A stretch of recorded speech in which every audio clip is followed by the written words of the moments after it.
Student, it is intermediate chemistry, unit 7, chapter name is P block elements. P block के तत्व, इसके पहले आप लोग प्रीवियस कक्षाओं में पढ़े हैं। एस ब्लॉक के जो तत्व थे 11वीं कक्षा में पढ़ाया गया था। उसके बाद जो पी ब्लॉक का एलिमेंट होता है वहाँ पर आप लोग देखे थे कि आवर्त सारणी में जो पी ब्लॉक के तत्व होते हैं वर्ग 13 से लेकर के 18 तक पाए जाते हैं। ठीक है, तो पी ब्लॉक के तत्वों में हम लोगों को सिर्फ 15, 16, 17 और 18वें वर्ग का स्टडी करना है। जो वर्ग 15 होता है, 16 होता है, 17 और 18 वर्ग, इनका स्टडी हम लोग इस पी ब्लॉक एलिमेंट में करेंगे। तमाम ये जो नाइट्रोजन है, फास्फोरस है, इनके लक्षण को देखेंगे। साथ ही डाई नाइट्रोजन और अमोनिया का फॉर्मेशन तथा वर्ग 16 में सल्फर डाइऑक्साइड के रासायनिक गुणधर्म और वर्ग 17 में क्लोरीन का इलेक्ट्रॉनिक विन्यास, उसकी ऑक्सीडेशन स्टेट का स्टडी करेंगे। तो आइए हम लोग क्रमशः समझते हैं पी ब्लॉक के तत्व किसे कहते हैं। तो आपको पता होगा कि जब हम लोग इलेक्ट्रॉनिक विन्यास बनाते हैं तो उस तत्व का जब इलेक्ट्रॉनिक विन्यास करते हैं तो अंतिम इलेक्ट्रॉन जिस भी उपकोष में प्रवेश करता है उसे हम लोग क्या बोलते हैं, पी ब्लॉक का तत्व। तो ऐसे तत्व जिनके अंतिम इलेक्ट्रॉन पी सबसेल या पी उपकोष में प्रवेश करते हैं उन्हें पी ब्लॉक का तत्व कहते हैं। और इनका सामान्य इलेक्ट्रॉनिक विन्यास जो होती है NS2 Np123 होती है। NS2 Np123 looks it. तो यदि अंतिम जो इलेक्ट्रॉन है पी सबसेल में चला जाएगा तो ऐसे तत्व क्या कहलाते हैं, पी ब्लॉक के तत्व। जैसे पी ब्लॉक के तत्व में ये जो वर्ग 15 का एलिमेंट है वो नाइट्रोजन भी होता है। तो नाइट्रोजन का परमाणु क्रमांक आपका 7 होता है। इसका इलेक्ट्रॉनिक विन्यास करिए तो कितना होगा, 1s2 2s2 2p3। देखिए 2 2 4 3 7। अब आप देख सकते हैं कि अंतिम जो इलेक्ट्रॉन है वो पी सबसेल में प्रवेश कर गया, पी उपकोष में। देखिए अंतिम इलेक्ट्रॉन यहाँ पर पी है, यानी कि पी उपकोष में प्रवेश कर गया है। जो अंतिम इलेक्ट्रॉन है 3 इलेक्ट्रॉन कूदे हैं पी सबसेल में, तो पी उपकोष में आ जाने के कारण नाइट्रोजन क्या है, पी ब्लॉक का एलिमेंट है। इसी तरह से फास्फोरस का भी होता है। तो इनका जो जनरल कॉन्फ़िगरेशन होता है NS2 Np3, ये अंतिम, देखिए अंतिम कोष का जो इलेक्ट्रॉनिक विन्यास होता है बाह्यतम कोष का, वहीं ये लिख लिया जाता है। अंतिम कोष देखिए पहला 1 है, यहाँ 2 2, तो अंतिम कोष दूसरे में देखिए 3 2 5 इलेक्ट्रॉन कूदे हैं, 3 2 5। फिलहाल अंतिम कोष 2 2 में कुल इलेक्ट्रॉनों की संख्या 3 है, लेकिन ये बाह्यतम कोष का इलेक्ट्रॉनिक विन्यास लिख लिया जाता है। ये जो N क्या है, ये कोष है, यहाँ पर कोषों की संख्या 2 है, तो NS2 Np3। ठीक है, तो आवर्त सारणी में वर्ग 13 से लेकर के 18 तक पाए जाते हैं। ठीक है, राइट इट। आवर्त सारणी के वर्ग 13 से लेकर के 18 तक ये पी ब्लॉक के तत्व मौजूद होते हैं। इसमें हम लोगों को वर्ग 15, वर्ग 16, 17 और 18 का जिक्र करना है। इसके बाद आइए देखते हैं कि ये पी ब्लॉक के जो एलिमेंट होते हैं ये कौन कौन से होते हैं और ये पाए कहाँ जाते हैं। तो वर्ग 15 के जो तत्व होते हैं वो नाइट्रोजन, फास्फोरस, आर्सेनिक, एंटीमनी और बिस्मथ, ये 5 एलिमेंट जो होते हैं वर्ग पहले 15 में पाए जाते हैं। ठीक है, नाइट्रोजन, फास्फोरस, आर्सेनिक, एंटीमनी और बिस्मथ, लुक्स इट। ठीक है, nitrogen, phosphorus, arsenic AS, antimony को SB और बिस्मथ। नाइट्रोजन का परमाणु क्रमांक 7, फास्फोरस का 15, आर्सेनिक का 33 और एंटीमनी का 51 और बिस्मथ का कितना होता है, 83। तो ऊपर के जो तत्व नाइट्रोजन और फास्फोरस हैं ये अधातु होते हैं, अधातु। ठीक है, नाइट्रोजन तो गैस होता है, बाकी से सीधर सब ठोस होते हैं। तो आर्सेनिक और एंटीमनी ये मिश्र धातु यानी उपधातु भी उनको बोलते हैं, और बिस्मथ क्या है, ये धातु है। ठीक है, अब ये पाए कहाँ जाते हैं, आपको पता है कि जो नाइट्रोजन होता है वायुमंडल में 78% मौजूद होता है नाइट्रोजन। अधिकांश भाग वायुमंडल का 78% नाइट्रोजन ही है। और इसके अतिरिक्त जो नाइट्रोजन है, नाइट्रोजन और फास्फोरस है, ये तो जीव जंतुओं और वनस्पतियों में पाए जाते हैं, क्योंकि उनकी जो कोशिकाएं होती हैं वो नाइट्रोजनस होती हैं, प्रोटीन की बनी ही होती हैं। ठीक है, प्रोटीन के रूप में ये पाए जाते हैं नाइट्रोजन। और दूध और अंडा में तो फास्फोरस भी होता है, प्रोटीन भी पाया जाता है। ठीक है, हमारी जो हड्डियां होती है, दांत होते हैं, किसके बने होते हैं? कैल्शियम और फास्फोरस के बने होते हैं। ठीक, तो ये अक्यूरेंसेस है। इसके अतिरिक्त जो एंटीमनी, बिस्मथ और आर्सेनिक हैं, ये क्या होते हैं? सल्फाइड ऐश के रूप में भी खनिजों में पाए जाते हैं। तो ये इनकी अक्यूरेंसेस है। वायुमंडल में लार्ज अमाउंट नाइट्रोजन होता है। इसके अतिरिक्त जो फास्फोरस होता है, कैल्शियम फास्फेट के रूप में हमारी हड्डियों और दांतों में मौजूद होता है। और जो भारी तत्व होते हैं, खास करके आर्सेनिक, एंटीमनी और बिस्मथ, एक खनिजों में पाए जाते हैं सल्फाइड के रूप में। नेक्स्ट पॉइंट आइए देखिए इनकी इलेक्ट्रॉनिक विन्यास। तो वर्ग 15 के जो भी तत्व होते हैं, इनकी जो सामान्य इलेक्ट्रॉनिक विन्यास अभी आप लोगों ने देखा कि NS2 Np1 2 3 यानी 1 से लेकर के 3 तक इलेक्ट्रॉन कूदते हैं इनके बाह्यतम कोश में।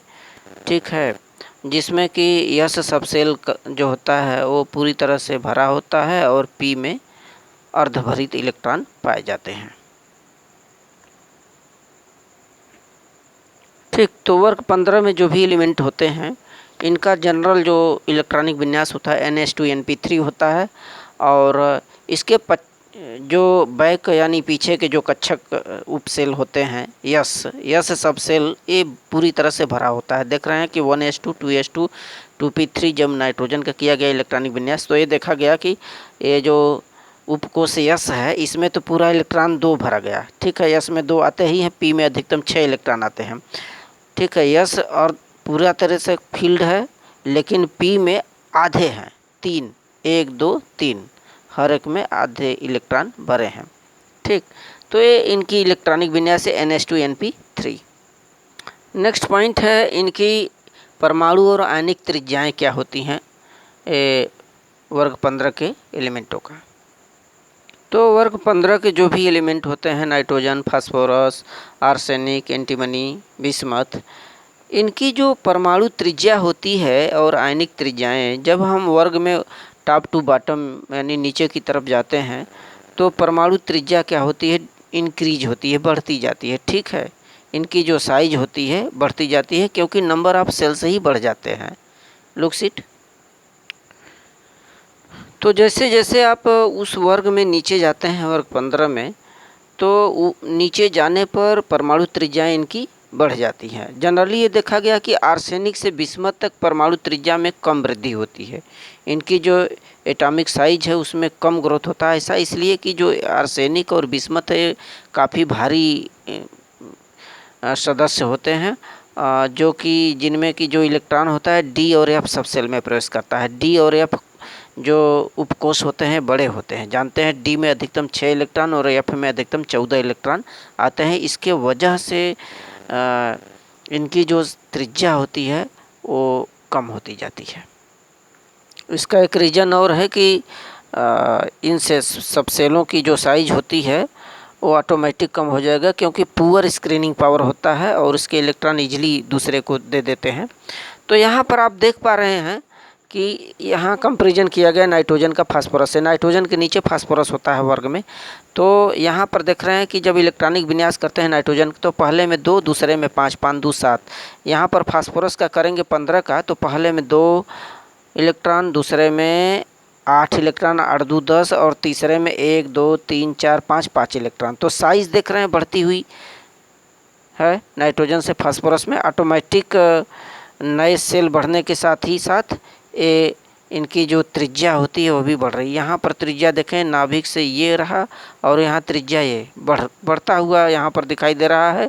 तो ऊपर टॉप टू बॉटम नीचे जाने पर, ऊपर से नीचे जाने पर जैसे जैसे नए सेल, नंबर ऑफ सेल्स बढ़ते हैं, इनकी साइज भी बढ़ती जाती है। नेक्स्ट पॉइंट है स्टूडेंट, आयनन एंथैल्पी। आयनन एंथैल्पी क्या है? जब हम लोग परमाणु का किसी भी परमाणु का इलेक्ट्रॉनिक विन्यास करते हैं तो इलेक्ट्रॉनिक विन्यास में उसके अंतिम कोश से जो इलेक्ट्रॉन होते हैं उनको बाहर निकालने के लिए यानी दूसरों को देने के लिए जितनी ऊर्जा की आवश्यकता पड़ेगी, जितनी ऊर्जा की उन्हें नीड ज़रूरत पड़ेगी, उसी को हम लोग क्या कहते हैं, आयनन एंथैल्पी। यानी कि किसी भी तत्व द्वारा उसके अंतिम इलेक्ट्रॉन को बाहर निकालने के लिए जितनी ऊर्जा की ज़रूरत पड़े उसे बोलते हैं आयनन एंथैल्पी। तो यहाँ पर क्या होता है कि इस वर्ग में टॉप टू बॉटम यदि हम जाते हैं तो जैसे जैसे साइज बढ़ती है तो आयनन एंथैल्पी का मान भी कम होता जाता है। ठीक है, ठीक। तो ऊपर से नीचे जाने पर वर्ग में आयनन एंथैल्पी डिक्रीज होती है, कम होती जाती है। ऐसा क्यों होता है? क्योंकि नंबर ऑफ सेल्स बढ़ जाते हैं, इनकी साइज बढ़ जाती है। ठीक है, जब जैसे जैसे ये नाभिक से दूरी बढ़ता जाएगा, नाभिक का अट्रैक्शन इन इलेक्ट्रॉनों पर कम होता जाएगा। इस आखिरी इलेक्ट्रॉनों पर नाभिक का जो लगाव है, अट्रैक्शन है, फोर्स है, वो कम होता जाएगा, जिससे ये जो इलेक्ट्रॉन है अपने आप ये दूसरों को लूज करते चले जाएंगे। ठीक है, आसानी से कम ऊर्जा में, ठीक है, कम एनर्जी की ज़रूरत पड़ेगी और आयनन एंथैल्पी कम लगेगा। नेक्स्ट पॉइंट है स्टूडेंट इलेक्ट्रोनेगेटिविटी, विद्युत ऋणात्मकता। विद्युत ऋणात्मकता क्या है कि किसी भी तत्व द्वारा इलेक्ट्रॉन को अपने अंदर खींचने के लिए, किसी भी तत्व द्वारा इलेक्ट्रॉन को खींचने के लिए जितनी उनकी पावर होती है, कैपेसिटी होती है, उसी को हम लोग क्या बोलते हैं, विद्युत ऋणात्मकता। यानी इलेक्ट्रॉन को अपनी तरफ खींचना ही विद्युत ऋणात्मकता कहलाती है, इलेक्ट्रोनेगेटिविटी कहलाती है किसी भी तत्व द्वारा। और जब हम टॉप टू बॉटम वर्ग में नीचे जाते हैं तो साइज बढ़ने के साथ ही साथ इलेक्ट्रोनेगेटिविटी क्या होती है, कम होती जाती है।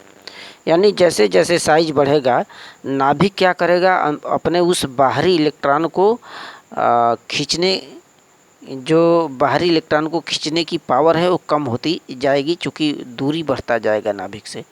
इसी को हम लोग बोलते हैं इलेक्ट्रोनेगेटिविटी। नेक्स्ट पॉइंट है फिजिकल प्रॉपर्टी। वर्ग 15 के जो भी एलिमेंट है इनका भौतिक गुण क्या है? तो हमें पता है कि जो नाइट्रोजन होता है गैस के रूप में होता है, बाकी से सब ठोस होते हैं।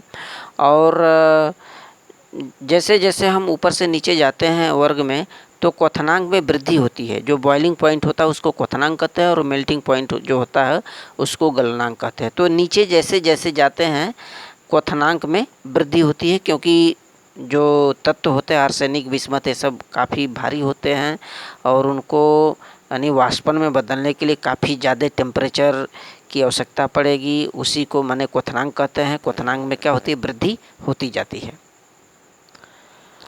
तो जो नाइट्रोजन होता है वो तो गैस है, बाकी से तो ठोस होते हैं। धातुओं के गुण बढ़ते जाते हैं, आर्सेनिक से लेकर के इधर बिस्मथ तक। और इनके अभी देखा, इनके जो क्वथनांक होते हैं वृद्धि होते जाता है क्वथनांक में, और जो गलनांक होता है आर्सेनिक तक बढ़ता है, उसके बाद बिस्मथ तक डिक्रीज होने लगता है। ठीक है, जो गलनांक है वो कम होता चला जाएगा, क्योंकि जैसे जैसे नीचे जाते हैं तो उनकी साइज यानी कि परमाणु त्रिज्याएं बढ़ती जाती हैं, जिससे इलेक्ट्रॉन अपने आप कम गर्म करने पर ही इलेक्ट्रॉन माने बाहर निकल जाते हैं, यानी कि कम टेम्परेचर की ज़रूरत पड़ेगी, अर्थात मेल्टिंग पॉइंट कम होता चला जाएगा। और आगे देखिए केमिकल प्रॉपर्टी, इनकी रासायनिक गुण वर्ग 15 के जो भी एलिमेंट हैं। तो केमिकल प्रॉपर्टी में इसमें ऑक्सीडेशन स्टेट के बारे में देखें, ऑक्सीकरण अवस्था तथा इसकी क्रियाशीलता में पाई जाने वाली प्रवृत्तियाँ। तो वर्ग 15 के जो भी तत्व हैं इनकी जो ऑक्सीडेशन अवस्था होती है यानी ऑक्सीकरण अवस्था। देखिए ऑक्सीडेशन स्टेट या ऑक्सीकरण अवस्था क्या है? कोई भी तत्व अपने अंदर से जितना इलेक्ट्रॉन किसी को डोनेट करेगा, जितना इलेक्ट्रॉन त्यागेगा या जितना इलेक्ट्रॉन ग्रहण करेगा, तो जितने इलेक्ट्रॉन त्यागता है या ग्रहण करता है उस तत्व के ऊपर उतना चार्ज आ जाता है, आवेश हो जाता है। यदि 2 इलेक्ट्रॉन त्यागेगा तो उसके ऊपर 2 आवेश आ जाएगा। ठीक है, तो इसी आवेश की संख्या को ही हम लोग ऑक्सीडेशन स्टेट बोलते हैं।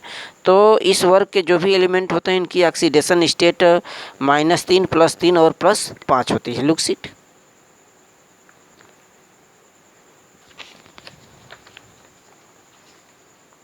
तो इस वर्ग के जो भी एलिमेंट होते हैं इनकी जो ऑक्सीडेशन स्टेट होती है -3 +3 और +5 होता है। एग्जाम्पल के तौर पर देखिए कैसे आता है -3 +3 और +5 ये होगा कैसे। यहाँ पर आप नाइट्रोजन को लिए हैं, नाइट्रोजन का परमाणु क्रमांक कितना होता है 7 होता है। इसका इलेक्ट्रॉनिक विन्यास बनाइए 1s2 2s2 2p3 2 2 4 4 3 7। तो इसके बाहरी कोष में दूसरा में देख रहे हैं 5 इलेक्ट्रॉन है, ठीक। तो ये क्या करेगा नाइट्रोजन, या तो फिर सिर्फ ये जो p सबसेल है इससे 3 इलेक्ट्रॉन किसी को दे सकता है, ठीक है। यदि 3 इलेक्ट्रॉन किसी को दे देगा तो इसकी ऑक्सीडेशन स्टेट +3 आ जाएगी। या तो ऐसा करेगा कि 3 इलेक्ट्रॉन किसी से ले लेगा, क्योंकि p6 p सबसेल में अंतिम इलेक्ट्रॉन की कुल संख्या कितनी होती है 6 होती है। या तो एक किसी से 3 इलेक्ट्रॉन ले ले तो इसकी ऑक्सीडेशन स्टेट क्या हो सकता है -3। या तो फिर ऐसा कर सकता है कि ये दूसरे सबसेल में कुछ 3 2 5 इलेक्ट्रॉन है तो पाँचों इलेक्ट्रॉन किसी को डोनेट कर सकता है, दे सकता है। तो इसकी ऑक्सीडेशन स्टेट कितनी हो जाएगी +5। तो ये नोट कर लें स्टूडेंट, काफ़ी इम्पॉर्टेंट पॉइंट है। वर्ग 15 के जो एलिमेंट हैं इनकी ऑक्सीडेशन स्टेट पूछा जाएगा तो आपको लिखना होगा -3 +3 और +5 होता है। So thank you student.